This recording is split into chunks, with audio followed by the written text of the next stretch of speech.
Entonces vamos a tomarnos pi, igual que la vez pasada dejé acá, este homomorfismo continuo. Un homomorfismo continuo entre grupos topológicos, ¿no?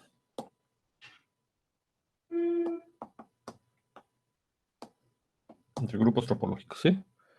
Un homomorfismo continuo entre grupos topológicos. Y vamos a hacer a H igual al kernel de pi. ¿Ok? Entonces es un H muy particular. Entonces, el morfismo pi barra, que es el morfismo inducido entre G módulo H y K, es un homomorfismo continuo.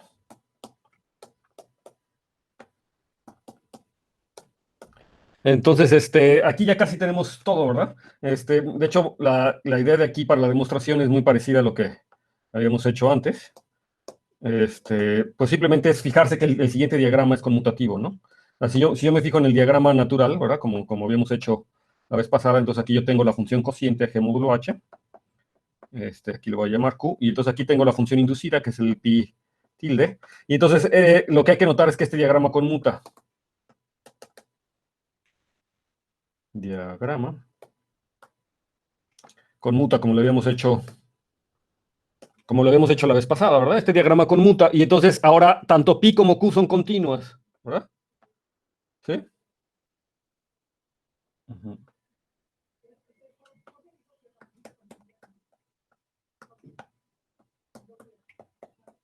Pero además q abierta, ¿verdad? De hecho, más q es abierta.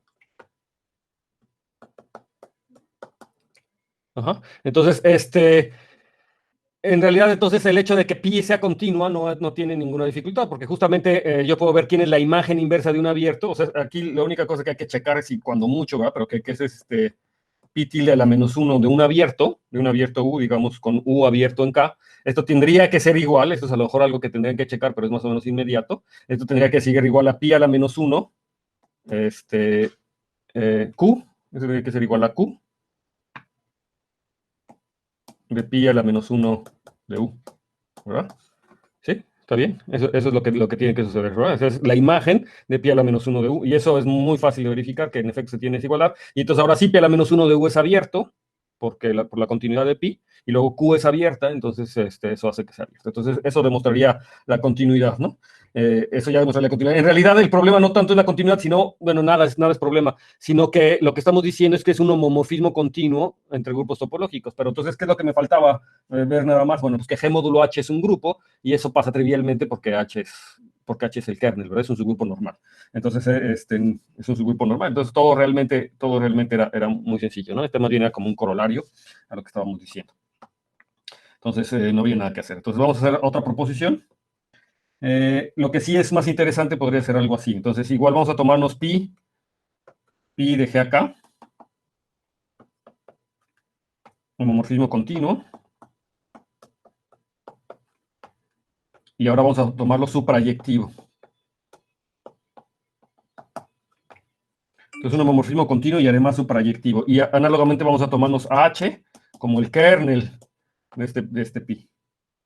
Y entonces, ahora fíjese que no le estoy poniendo, sí le dije que aquí era continuo, pero no, justamente lo que no quiero es pedirle que sea continuo.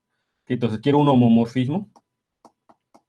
Simplemente es un homomorfismo suprayectivo. Eso quiere decir que nada más como grupos, ¿verdad? Es un homomorfismo suprayectivo. Y entonces lo que yo quiero es ver qué es lo que pasa, ¿no? Entonces, lo que quiero decir es esto. Que si pi es abierta,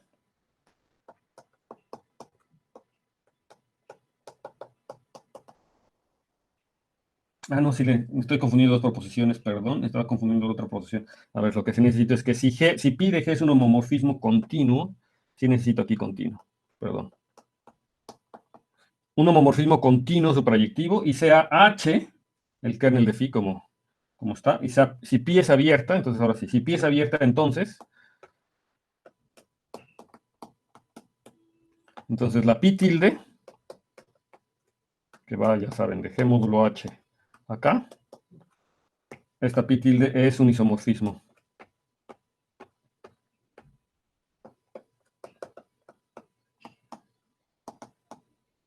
Es un isomorfismo topológico. Entonces, a ver, aquí, ¿qué es lo que me está faltando demostrar? O sea, porque casi ya está todo, ¿no? También. Entonces, pi es un homomorfismo continuo, pero ahora es suprayectivo. Y H es el kernel, entonces pi es abierta. Entonces, pi es un isomorfismo topológico. Claramente, pi tilde es un isomorfismo de grupos. Esos son los teoremas, ¿no? O sea, lo que ya sabemos es que claramente pi tilde es isomorfismo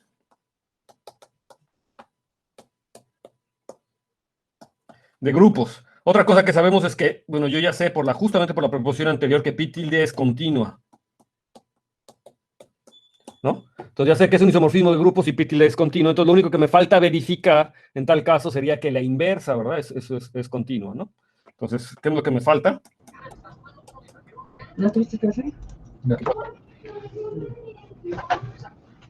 Alguien tiene su micrófono abierto posiblemente sin querer.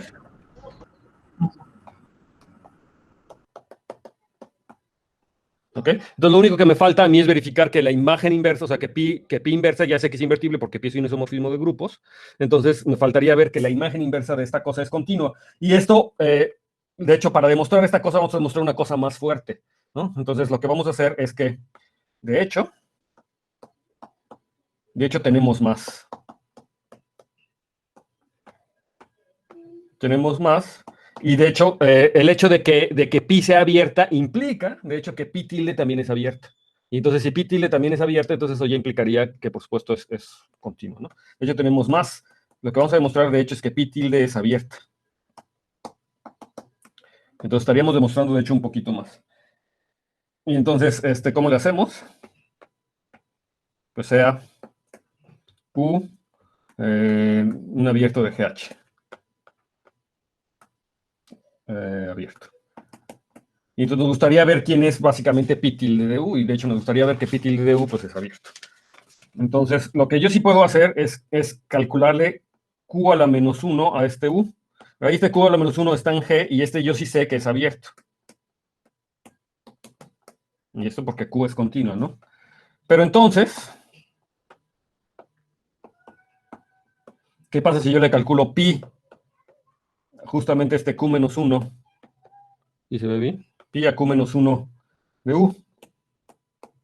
Entonces, pi de Q menos 1 de U pues está contenido en K, y yo digo que también es abierto. ¿Por qué es abierto? Pues porque por hipótesis pi era abierta, ¿verdad? Y entonces, eso ya lo tenemos. Pero por otro lado, ya habíamos hecho esta observación, ¿no? Por otro lado, no lo habíamos hecho, pero por otro lado, ¿quién me dice quién es pi tilde de U? Yo digo que pi tilde de U es lo mismo que pi de Q a la menos 1 de U. ¿Sí habíamos hecho esto? ¿Es lo que había escrito antes? Ah, bueno, no lo había escrito la imagen inversa, ¿verdad? Pero entonces pi de U es ni más ni menos que pi de Q a la menos 1 de U. Esto es básicamente por la definición o por la conmutatividad del diagramita que está ahí arriba, ¿verdad? Entonces lo pueden verificar completamente. Pero entonces, justamente lo que yo hice en la parte de arriba era que pi de Q a la menos 1 de U es abierto, ¿no? Entonces aquí ya concluimos que por lo tanto pi es abierto. Abierto, ¿no? Porque es una aplicación. ¿Sí? Entonces, era una demostración muy sencilla en realidad. Jugar con el diagrama, nuevamente estas demostraciones son jugar con el diagrama, ¿no? Y ver que se tienen estas igualdades, y si se tienen estas igualdades, entonces ya tenemos la cosa que es abierta. Entonces, fíjense, el hecho de que pi tilde sea una función abierta es una propiedad muy fuerte, ¿no? Que en particular va a implicar que es un homeomorfismo, en particular es un isomorfismo de grupos topológicos. ¿Sí? Entonces, fíjense, se pasa lo que era de esperarse, ¿no? Es decir, lo que estamos viendo que en esta categoría pasa como muchas de las cosas que sí deberían de pasar, ¿no? O sea, que no es una categoría tan mala. Entonces vamos a hacer un ejemplo, un ejemplo de cómo se aplica esto. No es precisamente para los periódicos, pero es un ejemplo ilustrativo bonito, ¿verdad? Que siempre debe tener uno en cuenta, es como un ejemplo típico. Entonces yo siempre tengo el grupo topológico que es el círculo. Entonces S1 se puede definir como el conjunto de los números complejos, de tal manera que el valor absoluto de Z complejo es igual a 1, ¿no? Entonces me fijo en esta cosa, en el círculo, y entonces lo que aseguramos es que es un grupo topológico.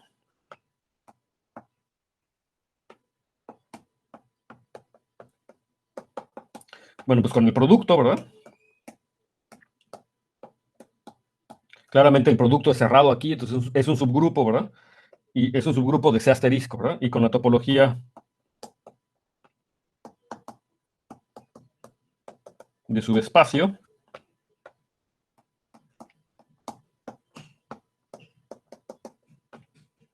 O sea, lo puedo pensar como un subespacio de C asterisco directamente, si ustedes quieren. ¿Sí? De los complejos, bueno, que a su vez esta cosa tiene la topología que hereda de los complejos, ¿verdad? Esa es la topología que hereda de los complejos. C asterisco es un grupo topológico de los complejos con el producto, ya lo habíamos visto, y entonces el círculo es un subgrupo de C asterisco, y entonces este es un grupo topológico, ¿no? Y entonces ahora lo que tenemos aquí es ver un isomorfismo. Recuerden que estamos tratando de entender los isomorfismos. Ahora, por otro lado tengo a este grupo topológico que es los reales módulo Z, y es un grupo topológico con la suma, ¿no? ¿No? Es un grupo topológico con la suma, ¿no? Digamos, lo voy a poner así.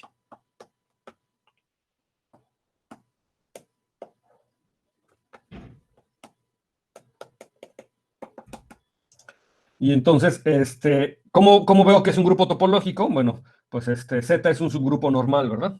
Es un subgrupo normal, entonces el cociente es un grupo topológico, por lo que acabamos de ver, ¿no? De aditivo de R. Entonces, ahora lo que nos gustaría ver es que estos dos grupos son isomorfos, pero son isomorfos topológicamente, ¿no? Es un isomorfismo de grupos topológicos. Entonces, ¿cómo es el isomorfismo? Entonces, lo que digo es que vamos a considerar el siguiente morfismo que va de los reales módulos los enteros a S1, y este morfismo va a estar dado por, pues, a la clase de un entero, lo voy a denotar RZ. De hecho, lo debería matar como R más Z, ¿verdad? Porque esto lo estoy haciendo como aditivo. Digamos, a la clase de un entero son las clases de equivalencia aditivas. Pues, ¿a quién lo mandamos? Pues lo vamos a mandar a E a la 2pi por R.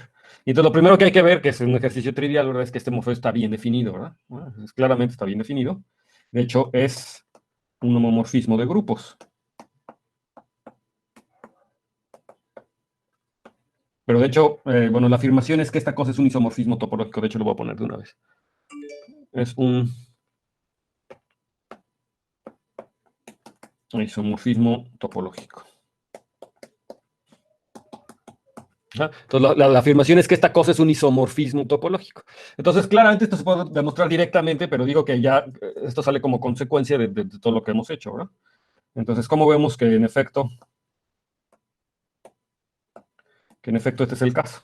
Pues lo que tengo que hacer es considerar. Entonces, lo que tenemos que hacer es considerar una aplicación, ¿verdad? La aplicación pi, ahora que va de los reales al círculo. Y esta aplicación pi que va de los reales al círculo, pues es la aplicación que exactamente hace lo mismo, sino a R lo manda a E a la 2pi R. Y entonces este sí sé que es un homomorfismo, ¿verdad? Y es continuo. ¿Por qué es un homomorfismo continuo? De hecho, más que eso, ¿verdad? Es un homomorfismo continuo y se proyecta. ¿Perdón? Teniendo problemas con los... Sí, no, que es cubriente, ¿no? Sí, exacto. Además es un cubriente, ¿no? O sea, todavía es un cubriente. Entonces, un homomorfismo continuo y además su proyectivo es un cubriente, ¿no? Y es un homomorfismo, aquí está ya. ¿Alguien más? Y es un homomorfismo continuo de grupos topológicos, ¿no? O sea, entre grupos topológicos es un homomorfismo continuo entre grupos topológicos. ¿Y quién es el kernel? Pues el kernel de pi, pues es ni más ni menos que z, ¿no? Entonces estoy en la situación tal cual del caso anterior. Pero yo digo que más aún este morfismo es abierto, ¿verdad? Porque manda intervalos abiertos, lo manda a arcos abiertos, ¿verdad? Intervalos abiertos lo manda a arcos abiertos. Entonces, por la proposición de aplicación, entonces lo que yo tengo es que la aplicación, o sea, por lo tanto, la aplicación pi tilde, que es la que pasa, la pi tilde, que es la que pasaría, la que estamos describiendo arriba, pues esta cosa es un isomorfismo topológico.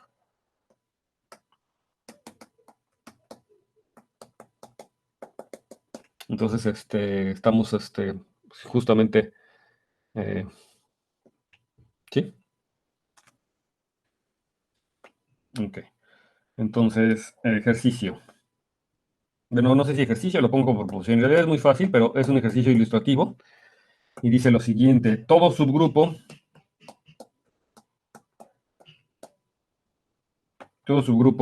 H de G, todo subgrupo topológico abierto, es también cerrado.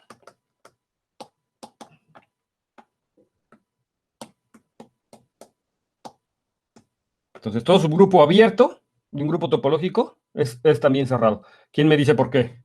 Se los había dejado de ejercicio, pero la verdad es que lo voy a utilizar. Y es una cosa importante. Entonces, ¿cómo veo que todo subgrupo abierto también es cerrado? Ese es el complemento de sus clases, de sus clases, ¿no? Exactamente, ¿no? Entonces, lo que hay que ver es que las clases de equivalencia son abiertos, ¿verdad? Y entonces yo tengo que, de hecho, G, pues es la unión de estas GHs, y vamos a ponerle unión H. Aquí, entonces, esta unión H le voy a poner como estas clases, aquí le voy a poner como GH, las clases distintas de H, ¿no? ¿Sí? Entonces es la unión, y toda esta parte que está aquí, toda esta parte que voy a circular, ¿verdad? Es abierto, ¿no? Porque es la unión de abiertos. Cada GH es abierto y entonces la unión de todas estas cosas es abierto y entonces eso implica automáticamente que H es cerrado. Que es el complemento justamente de un conjunto de abiertos, entonces es abierto. Entonces eso es una cosa muy interesante, ¿no? Todo grupo topológico, todo subgrupo topológico abierto también es cerrado. Entonces, eso es una interesante. A ver, otro problemita de este tipo, o ejercicio, problema, no sé, proposición, no sé cómo llamarle. Proposición, y es que sea H nuevamente un subgrupo topológico de G. Entonces demuestra, voy a poner así, entonces, H barra, o sea, la cerradura topológica, esta es la cerradura topológica, es un subgrupo topológico. También es subgrupo topológico, ¿no?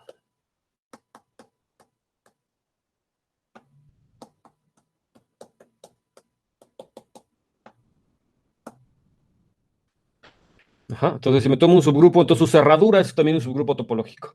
Entonces, bueno, básicamente lo que hay que demostrar es que es un subgrupo, ¿no? De G. Porque si es un subgrupo, las operaciones son las mismas de H, entonces básicamente, o las mismas de G, y que ya vimos que son continuas en todo G, entonces la restricción a H barra sería nuevamente una función continua. Entonces aquí realmente lo interesante que hay que ver es que H barra es un subgrupo, ¿verdad? De G. Entonces, ¿cómo le hago? O sea, y para ver que es un subgrupo de G, ¿qué es lo que necesito?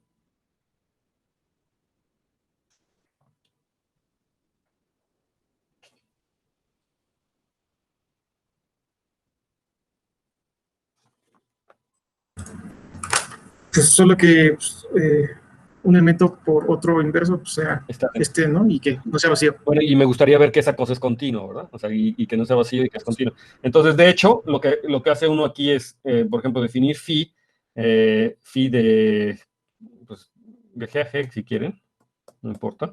De phi de G a G o de G cruz G, de hecho. O de H cruz H. De G cruz G. De G cruz G a G. Y esa es la función de tal manera que a cada XY, pues la manda a X por Y a la menos 1, ¿no? Entonces, esta función que es continua, ¿verdad? ¿Sí? Porque es composición de continuas, el producto con la... Entonces es continua. Y entonces, básicamente lo que me gustaría ver es que phi de H barra cruz H, de H cruz H, esto, pues vuelve a estar adentro, ¿verdad? O sea, lo que me gustaría ver es que esto queda adentro de H barra, ¿no? ¿Sí o no?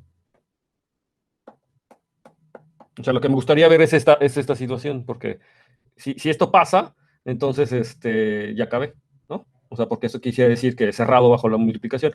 Pero entonces, ¿cómo veo que esto pasa? Pues simplemente es cosa de notar que H cruz H barra, ¿quién es? La cerradura de H cruz H, digo que esto es igual a la cerradura de H cruz H. ¿De acuerdo? Entonces, cuando mucho esto lo tendrían que verificar, ¿no? Convencerse, ¿no? Ver que esto es verdad. Y entonces, ¿qué es lo que puedo decir? Bueno, pues que phi de H cruz H, pues es igual a phi de H cruz H barra, pero como phi es continua, ¿qué pasa? Es una caracterización de las funciones continuas. Una función es continua si solamente si phi de la cerradura de un conjunto lo manda hasta dentro de la cerradura de la imagen. O sea, esto queda que está en phi de H cerrado. ¿Sí? Y eso es por la continuidad de phi.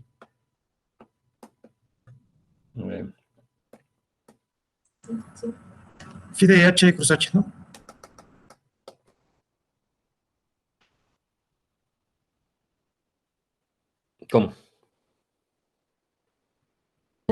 queda contenida dentro de la cerradura de phi de H cruz H. Ah, sí, sí. Sí, sí. Aquí, ¿no?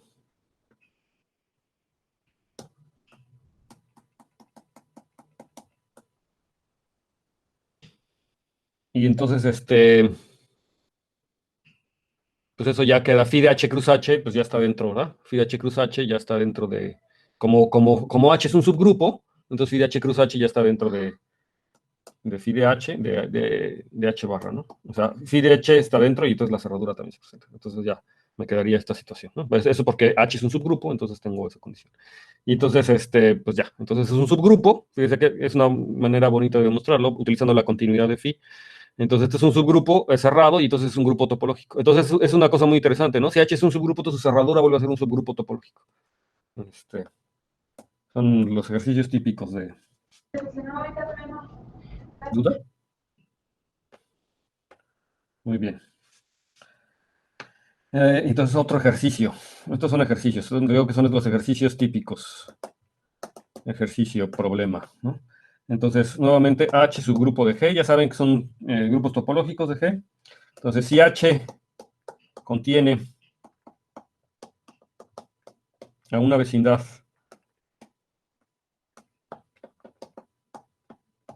abierta, una vecindad abierta, ¿no? O una vecindad, de hecho, no importa, voy a poner una vecindad abierta de la identidad. Ajá.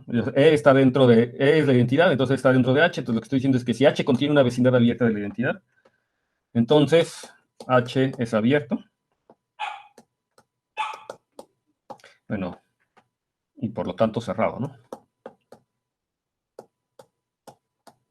Ok, lo de cerrado ya es gratis por posición anterior, H es un subgrupo, y entonces digo que sí, que una condición para tener esa cosa de que es abierto y cerrado, entonces bastarían ver que contiene una vecindad abierta a la identidad. A ver si me dicen cómo va, cómo iría la demostración de este hecho.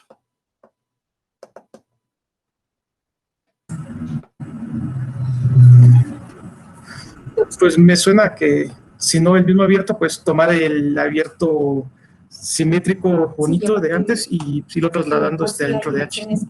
Y de hecho, ni siquiera hace falta tomarse el abierto simétrico, porque de hecho es directo, ¿no? O sea, sea B que contiene E abierto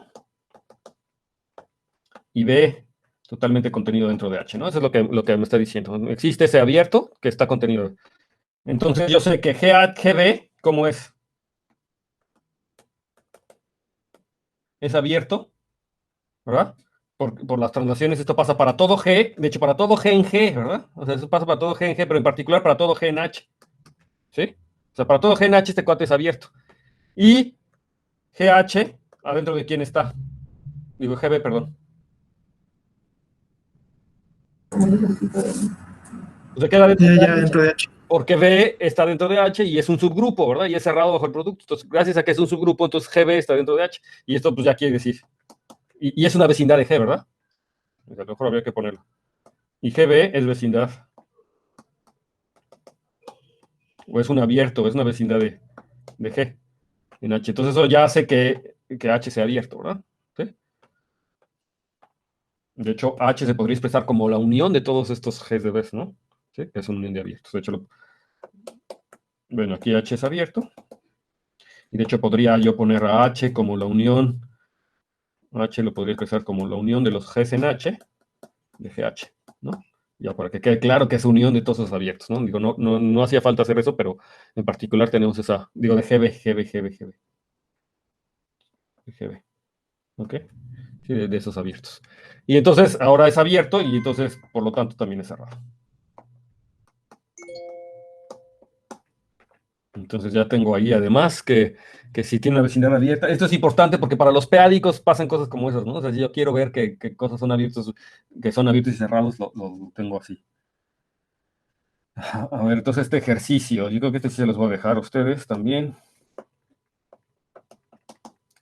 Otro ejercicio. Entonces, G grupo topológico. G grupo topológico. Y vamos a suponer que es... ¿Cuál es? Grupo topológico. Si H contiene una identidad, entonces demuestra que un grupo topológico Esta gente es una vecindad compacta, entonces G es localmente compacto. Entonces, G es un grupo topológico. Y supongamos que existe G, o como lo pongo, tal que existe un G en G con una vecindad compacta.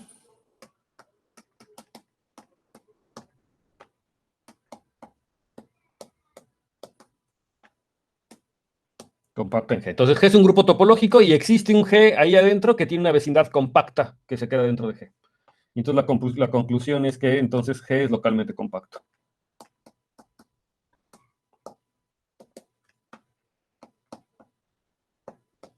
Recuerden que localmente compacto quiere decir que cada punto tiene una vecindad compacta, pero entonces es trivial, ¿no? El ejercicio. Pues ya, justamente, ¿no? Ese G lo puedes llevar, ¿sí? Lo puedes mover a cualquier lado, ¿verdad? Con una, ¿sí o no? Sí. No necesito toda una base de vecindades compactas ¿Para qué? para localmente compacto. O sea, no solo que exista una, sino que pues, cada abierto contiene una vecindad compacta. Ah, ser localmente compacto, según yo, es que todo punto tiene una vecindad compacta, ¿no? Ok, a lo mejor es diferente.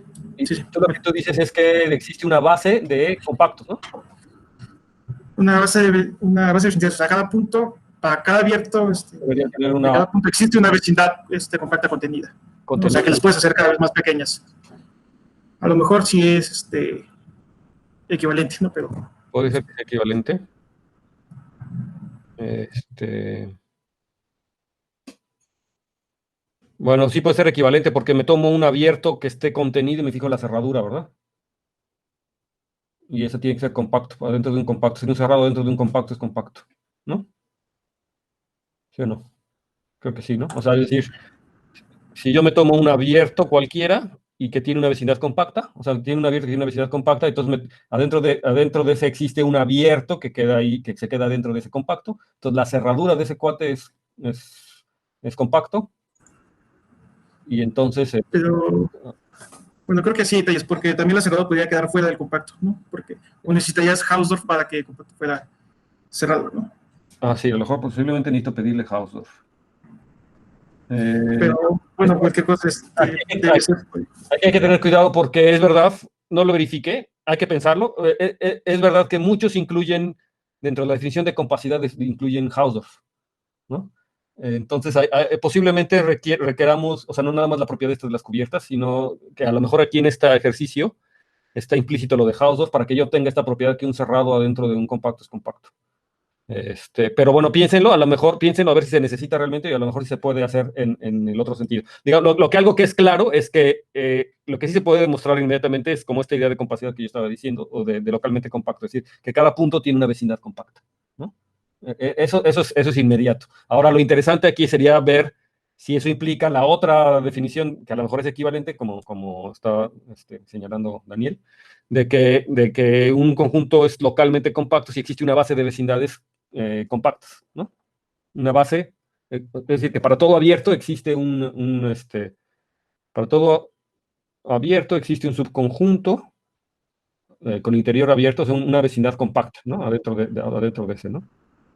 Para cada punto en un abierto debería existir una vecindad, para cada punto dentro de un abierto debería existir una vecindad compacta de ese punto que se queda dentro del abierto, ¿no? Eso es lo que debería pasar. Se los dejo que lo piensen. Yo no lo pensé así, pero pues, resulta interesante y posiblemente necesite esa propiedad de Hausdorff para poderlo demostrar, o a lo mejor no, ¿no? Piénsenlo a ver si pónganle ahí una notita, a lo mejor se cumple sin esa situación. Ujú.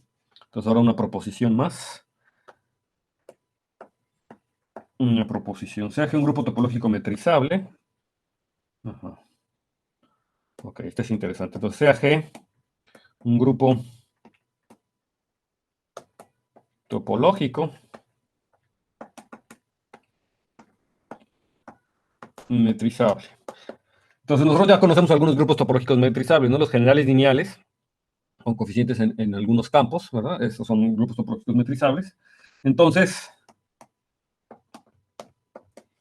la identidad E es cerrado en G.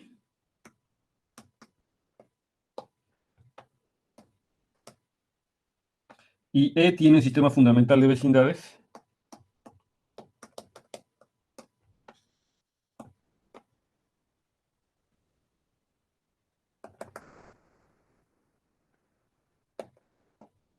Fundamental de vecindades.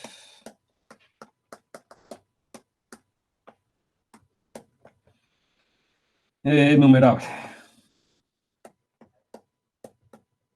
Esto se llama que sea dos numerable, ¿no? ¿Sí? Todo punto tiene una base de vecindades numerable. Conversamente,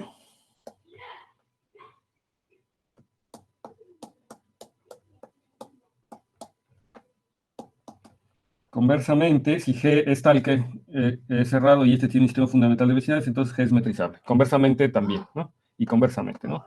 Aquí lo había reescrito, pero en realidad es exactamente lo mismo, ¿no? Y conversamente, es decir, sí, solo sí. O sea, lo que estamos diciendo es un grupo topológico metrizable, sí, solamente sí. Un grupo G topológico es metrizable, sí, solamente sí. E es cerrado, ¿sí? Y E tiene un sistema fundamental de vecindades numerable. ¿Sí? Es lo que está diciendo. Y bueno, la demostración de este hecho pues, utiliza teoremas chonchos de metricibilidad.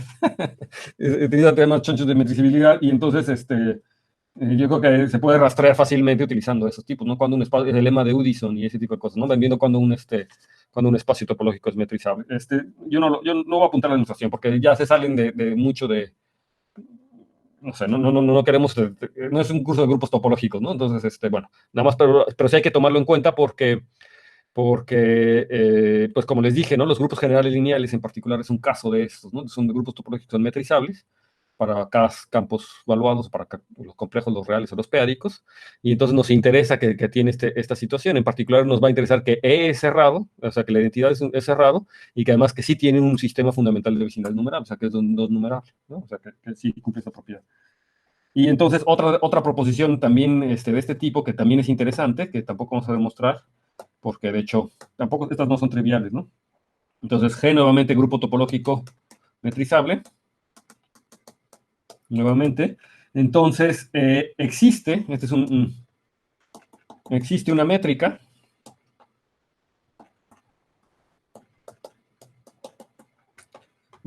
D en G, que realiza la topología de G.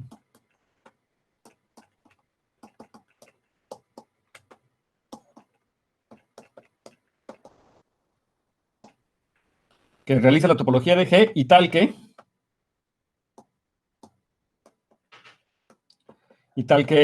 L de G es una isometría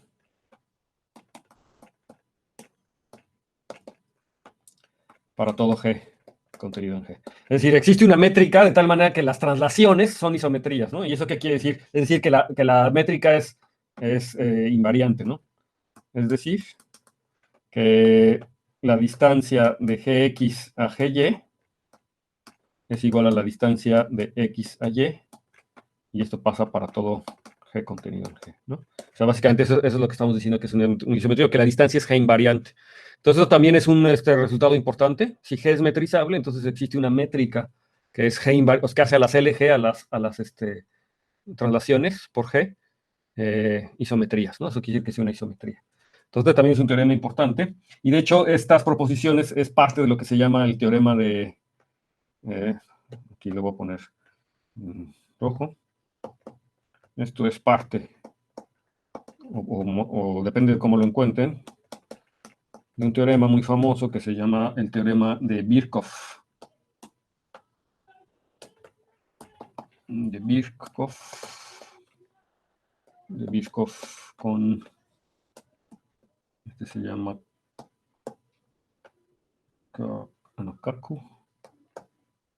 Kakutani. Es parte del teorema de Birkhoff-Kakutani, que es un teorema importante. En estas dos proposiciones, digamos, son parte del teorema de Birkhoff-Kakutani. Y bueno, es un teorema importante. Birkhoff, si saben quién es, me imagino que este Birkhoff es el mismo que hace geometría diferencial y que fue asesor o que trabajó con Alberto Barajas. ¿Saben quién es Alberto Barajas? Sí, ¿no? El profesor Barajas. Barajas, cuando se fue a Princeton, estuvo trabajando con Birkhoff, y Birkhoff era un colaborador de Einstein.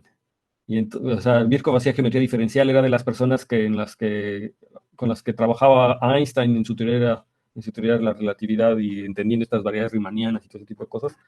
Y de hecho, Alberto Barajas, mientras estuvo en Princeton con Birkhoff, tenía una teoría, o sea, afirmaba que la teoría de relatividad no era única, es decir, tenía o sea, que había otras, no me acuerdo bien cómo está la cosa de la teoría de relatividad, pero Barajas tenía un resultado y decía que la teoría de la relatividad o el espacio-tiempo de Minkowski, o como lo planteaba Einstein, no era el único que cumplía ciertas propiedades que estaban acorde con la teoría física bueno, o sea, con estas cosas de la relatividad. De alguna manera, Barajas estaba, pues, contradiciendo un poco lo que decía Einstein, ¿no?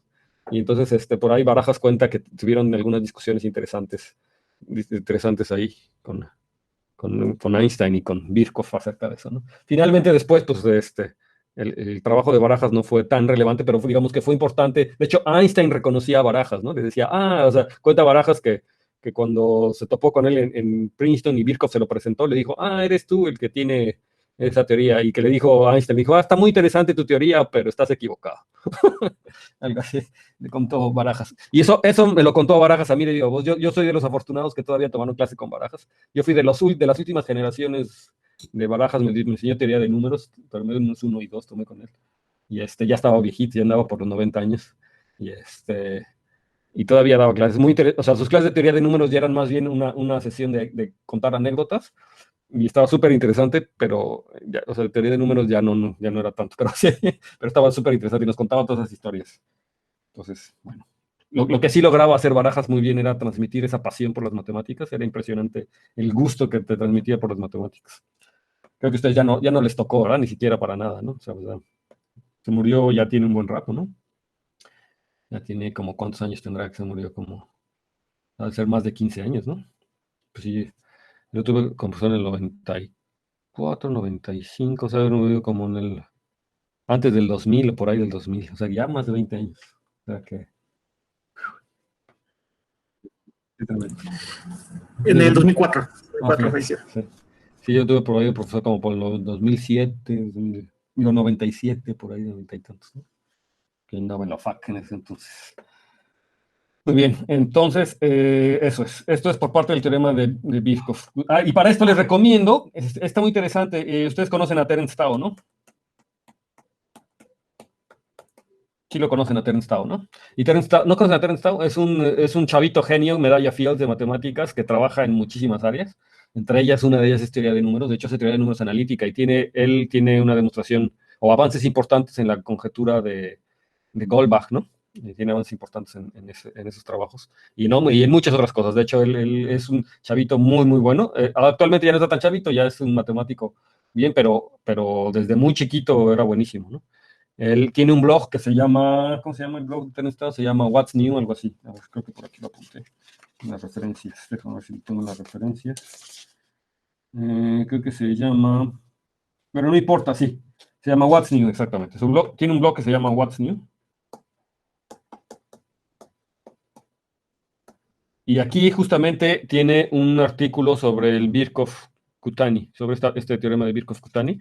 Y entonces, Terence Tao además tiene una claridad impresionante y escribe con una claridad impresionante. Entonces, les recomiendo que se revisen ese teorema. Hace una revisión rápida de estas cosas que estamos viendo, es decir, de grupos topológicos, para demostrar este resultado. Entonces, está interesante por muchos sentidos que ustedes lo revisen, ¿no? Este resultado. De hecho, se los iba a dejar de ejercicio. Dije, a ver qué hacen con este ejercicio. Pero bueno, ¿para qué los hago sufrir? O sea, estaba interesante.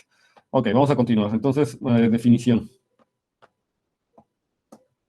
Saben que así han resultado demostraciones muy importantes de algunos teoremas, ¿no? De hecho, se les atribuyen a varios matemáticos que el profesor llega el primer día de clase y les pone problemas abiertos en el pizarrón y les platica los problemas abiertos, digamos, motivando el área, ¿no? Y entonces, no me acuerdo quién es Milnor, o no sé quién, que llegó tarde al salón de clase y vio los ejercicios escritos en el pizarrón y pensó que eran tarea, y los escribió, y luego después de 2 meses llega con el profesor y le dice, híjole, profesor, estoy muy apenado, pero solamente pude demostrar 2 de los 3 problemas que dejó en el pizarrón. Y cada ejercicio pues, era una tesis doctoral, básicamente, ¿no? O sea, eran problemas abiertos, y el cuate en 2 meses hizo nada más 2 de los 3, ¿no? O sea, hay por ahí varias historias de eso, con varios matemáticos. Creo que esta que le estoy contando es como de Milnor, pero realmente podría ser podría ser cualquier gran matemático. Búsquenas por ahí en internet, hay varias. Hay uno de un estadístico también, ¿no? Que igual llegó y pizarrón.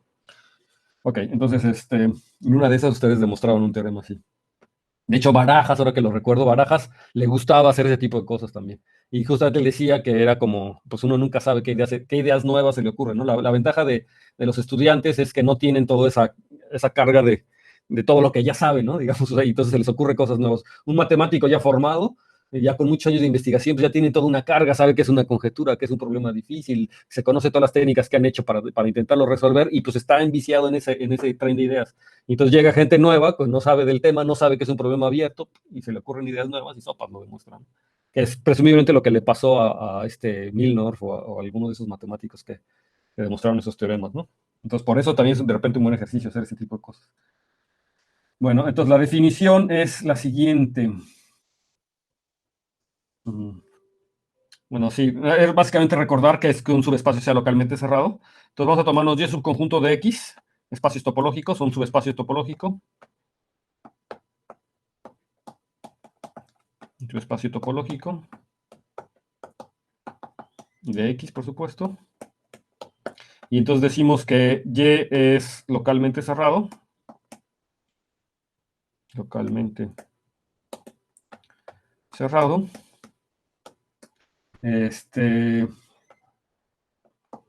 Si para todo Y en Y existe una vecindad, existe una BY que contiene Y abierto. Entonces es una vecindad abierta de Y, BY, por supuesto, dentro de X. Un abierto en X. Tal que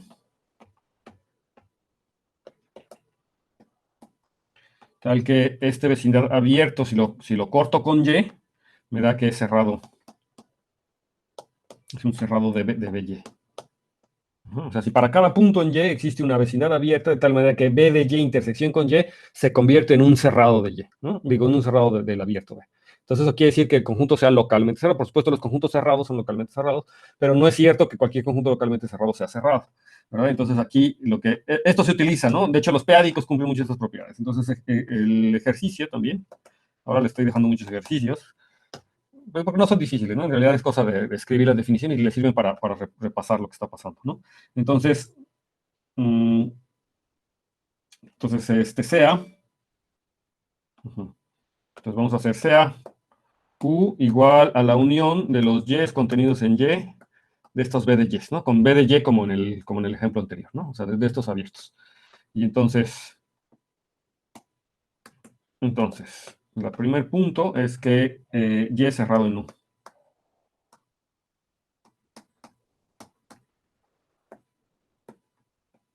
Y es cerrado en U.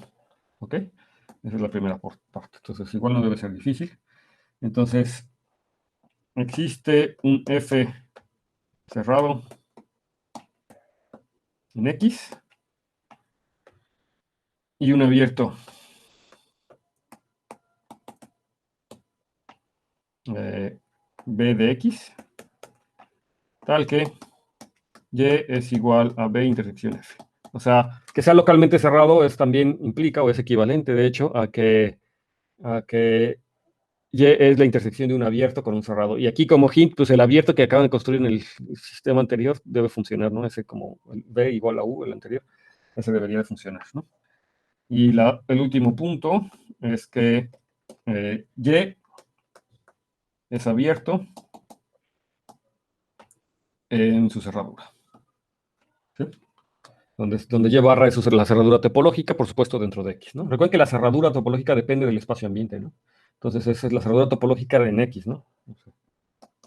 Bueno, aquí no hay muchas opciones, claramente, pero digamos, la cerradura siempre es relativa a un conjunto. Entonces es la cerradura topológica. Entonces, todas estas cosas, de hecho, es básicamente lo mismo, ¿verdad? Que decir que es localmente cerrado. De hecho, debería decir son equivalentes, ¿no? A decir que son localmente cerrados. ¿Ok? Eso es importante. Ahora, justamente, de hecho, también se los podría dejar de ejercicio. Sí, también se los deja de ejercicio. Entonces, otro ejercicio. Parte de lo mismo, básicamente es parte de lo mismo. El ejercicio para acabar, porque si no, no vamos a acabar. Ya quiero acabar hoy con esto. Entonces dice... ¿Podríamos darme la diapositiva anterior? Es que ya no alcancé a copiarlo hasta abajito. Repito, una fotilla.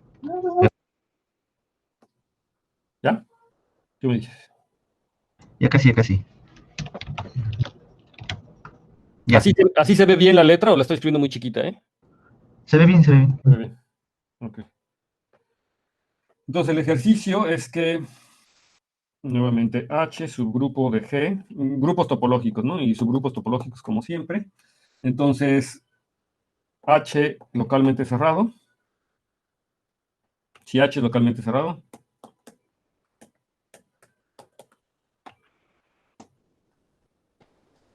implica H cerrado. ¿Ok? Entonces, para ver que un subgrupo es cerrado, basta ver que es localmente cerrado. Entonces, lo cual es bastante útil, ¿no? O sea, ¿sí? Ay, me salté una proposición. Bueno, está bien, ese es el ejercicio. Y luego, en realidad este debería de ir un poco antes, pero... porque este no tiene que ver con subgrupos. Es también importante. Espacio topológico. X es un espacio topológico T2, es decir, Hausdorff. Entonces, si Y es subconjunto de X, es localmente compacto.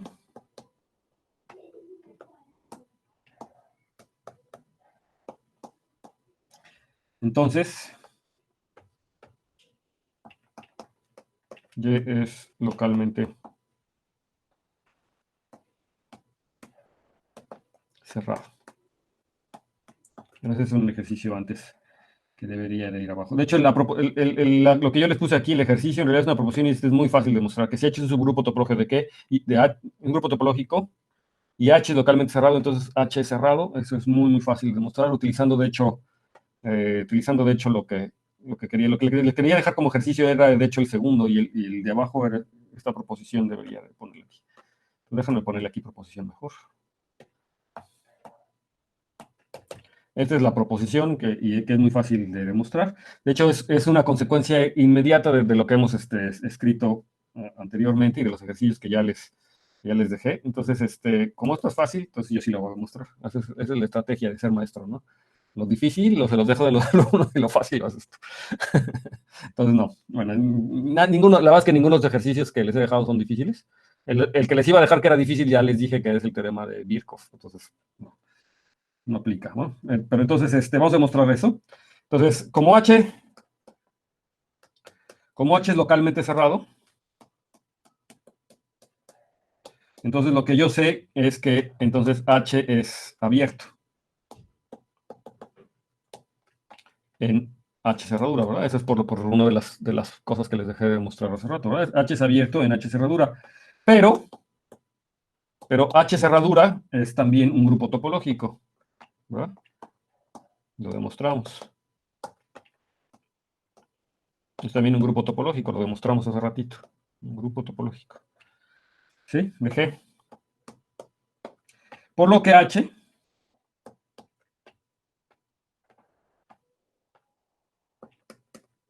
es también cerrado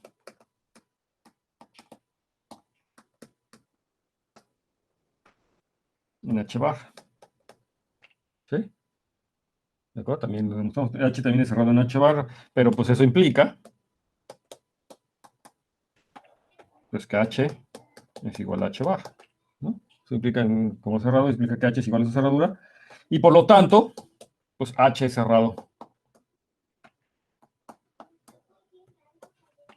en G, ¿no? Porque la cerradura es cerrado en G, ¿no? Entonces, bueno, aquí es simplemente una aplicación de todos los ejercicios y las proposiciones que demostramos más arriba. Y entonces esto tiene un montón de corolarios, estos corolarios también fáciles de inmediatos algunas veces, pero que de repente vale la pena mencionar, es que si H es un subgrupo de G, localmente cerrado y denso, ¿ok? Entonces H es cerrado.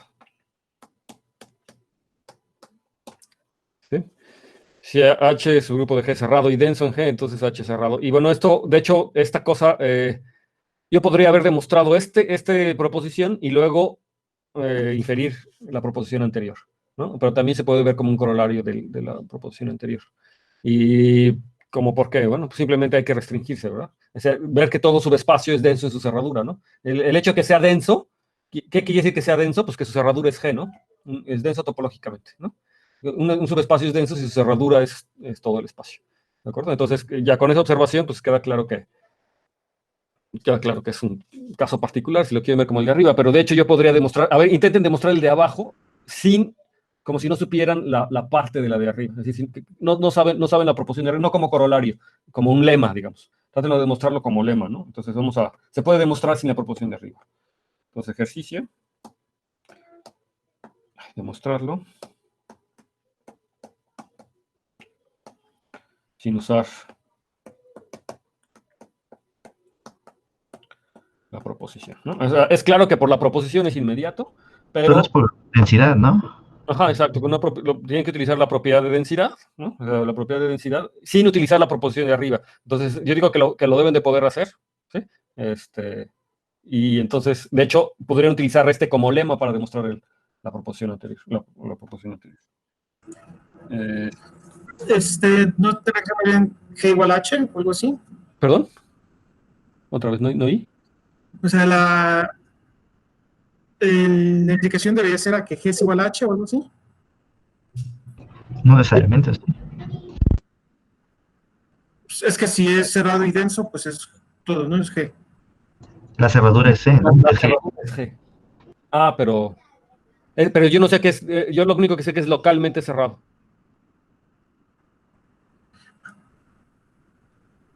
Es que pues ya localmente cerrado la proposición ya dice que H es cerrado. Más bien el agregar denso te implica ya que G es igual a H, ¿no? Ajá, exactamente. Sí, pero a ver, si H es... Sí es cerrado entonces localmente, pero a veces no necesariamente. O sea, sí, por eso es que o sea, si utilizan la proposición anterior. Ajá, aquí entonces H es igual a G. Sí, ya veo lo que dices. Entonces H es igual. Porque si no, pues lo solo la proposición con más hipótesis, ¿no? Ajá. Bueno, en realidad lo que pasa es que esto lo debo de poder hacer como lema. Es decir, si tú no le haces caso a la proposición anterior, entonces H es un grupo de G localmente cerrado y denso en G, entonces H implica que es cerrado, que es lo mismo, digamos, que está implicando la proposición anterior, ¿no? Y eso se puede demostrar sin utilizar la proposición anterior. Lo que pasa es que con la proposición anterior, entonces sería trivial, ¿verdad? Es trivialísimo.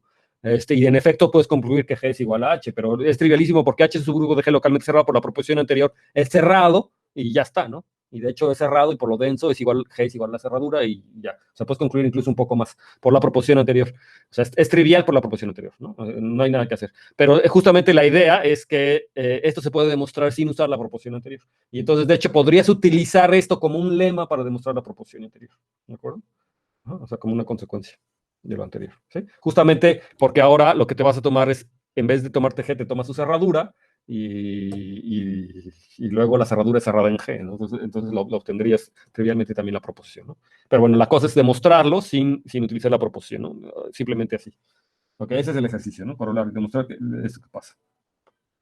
Entonces, otro ejercicio, puro ejercicio ahí. Pero ya ven, los ejercicios en general no son, muchas veces son nada más parafrasear lo que estamos diciendo, ¿no? Entonces, si H es un subgrupo de G, es localmente compacto. ¿Ya lo había escrito? No. Localmente compacto y G T2, o sea, y G Hausdorff, entonces H cerrado.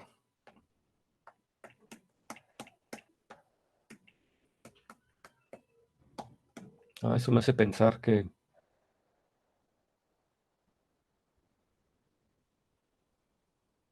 en la proposición anterior, en ese ejercicio anterior que estábamos discutiendo,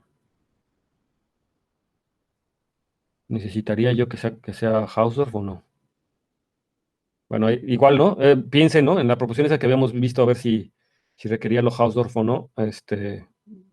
Hay que pensar, ¿no? También esta proposición aquí me está diciendo que es T2 y se ve que aquí necesito claramente, explícitamente que sí sea Hausdorff. Entonces, H es un subgrupo localmente compacto, y donde localmente compacto, aquí nuevamente hay que entender bien qué es lo que quiere decir localmente compacto, ¿verdad? O sea, salvo la equivalencia esa, ver si eso es equivalente a decir que cada punto tiene una vecindad compacta o que tiene una base de vecindades compactas, ¿verdad? ¿Sí? Y que T2, y que eso implica que sea cerrado. Entonces hay que pensarlo. Y entonces ese es un ejercicio. Y otro ejercicio, es que, salvo este ejercicio, ese detalle creo que puede ser interesante, pero todos los demás. Este es otro importante, también trivial, ¿no? Este es trivial. Entonces sea gamma, subgrupo de G, pero ahora gamma discreto. Es un subgrupo topológico, pero ahora gamma es discreto, es decir, con la topología inducida resulta ser discreto. Nuevamente G, T2. G lo estoy tomando T2, y entonces la implicación es que gamma es cerrado. ¿Sí? ¿Sí? Entonces eso, por ejemplo, un subgrupo discreto de un espacio Hausdorff cerrado, por ejemplo, las látices, ¿verdad? Cuando yo estoy tomándome una látice en R, en los complejos o lo que sea, tengo un subgrupo discreto, y entonces automáticamente son cerrados, ¿no? O sea, en particular, pues sí, eso se utiliza, por ejemplo, cuando los que estudian variedades abelianas, ¿no?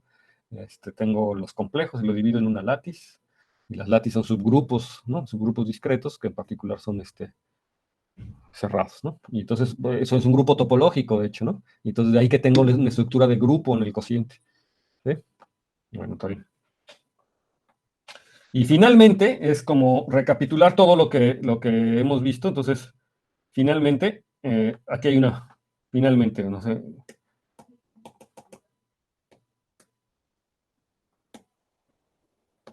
Finalmente es completar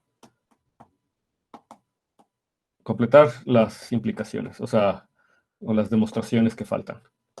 O sea, básicamente ya hicimos todo esto, pero me gusta porque es un diagramita, ya hicimos muchos, casi. Entonces falta algunos, pero digo que ya son como triviales. Entonces, por un lado, lo voy a escribir así. Yo tengo G módulo H, son, ya saben, grupos topológicos, y entonces vamos a poner que es finito y Hausdorff, ¿no? O sea, yo tengo, el cociente es finito y Hausdorff, y entonces yo por un lado tengo que esto debería de ser equivalente a decir que H es cerrado de índice finito.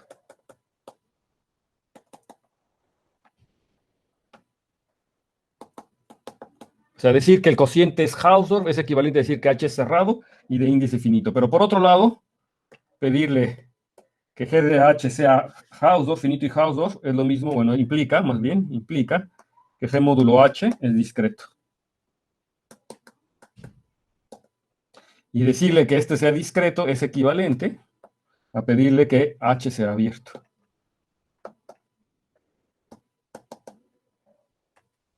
¿No? ¿Sí?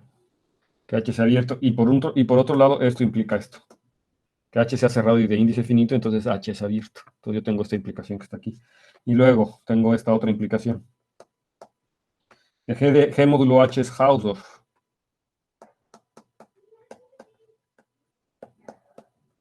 G módulo H es T2. Y esto de G módulo H es T2 debería de ser equivalente a decirle que H es un subgrupo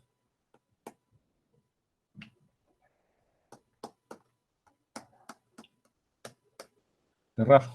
Y ustedes ya saben que todo abierto implica que H es cerrado. Entonces tengo este diagrama de implicaciones.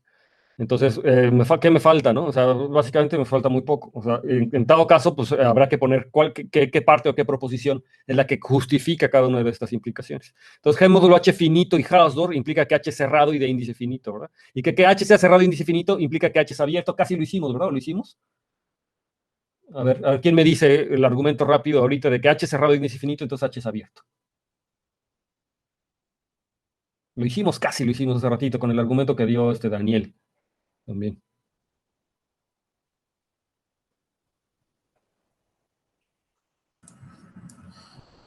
Pues ya, Claro, pues es complemento de finitos de cerrado, ¿no? exacto, es un complemento finito de cerrado. Como H es cerrado y de índice finito, las clases laterales son cerradas porque simplemente son translaciones bajo un homomorfismo. Entonces todas las clases laterales son cerradas, pero hay solamente un número finito.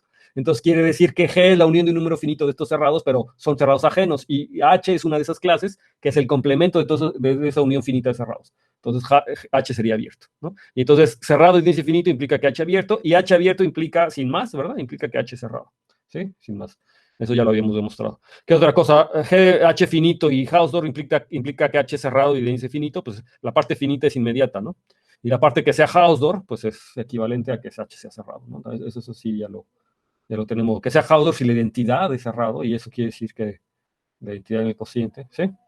Hay varios. G módulo H discreto y si solamente si H es abierto. Eso a lo mejor tiene su interés, porque aquí lo que va a pasar es que la identidad es abierto y cerrado, y eso va a implicar que todos los puntos son abiertos y cerrados, ¿no?